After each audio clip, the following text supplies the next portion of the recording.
Ever since I installed this spotlight or reading light or whatever you want to call it, it looked kind of out of place. And I installed it over my recliners in the salon of the RV, and just something I didn't like about it.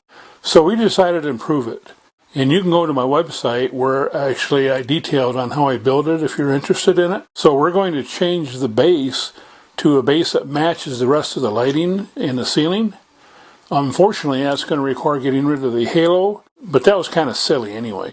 So with my 3D printer, I experimented with some wood-filled filament and printed out this base.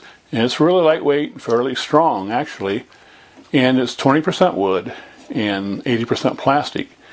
And I am told, and I'll find out, that this easily sands and stains, so we can make it match the rest of the decor in the ceiling. And this is almost black. It's a really, really dark brown. So we're going to stain that 3D printed part to match this. This will fit in here perfectly. And I've changed the mounting.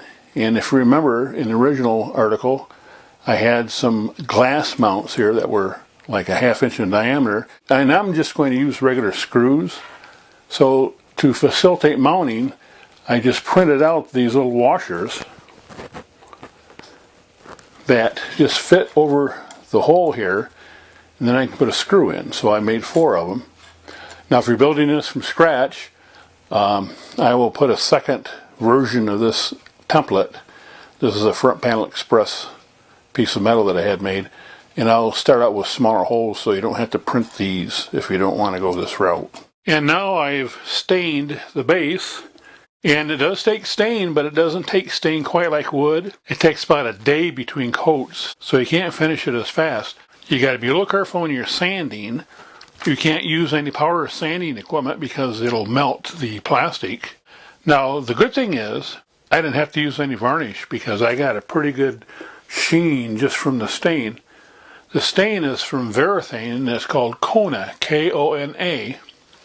And I think I got it about the same color so that it should match the other fixtures in the ceiling. And I end up having to take the halo board off the backside. And the best way to do it is just to cut it out. So now all I have to do is plug the fixture in and then attach it with some screws. And I don't know what you think about it, but I'm much happier with it. And I like it better than the way it used to be. Looks a little more elegant to me. And if you want to make a print of this base, you can certainly do that. On the website, I'll have the pattern. And after I built this and sanded it and stained it, I kind of had second thoughts. Maybe it would have been just as easy to make out of wood. But it worked out okay.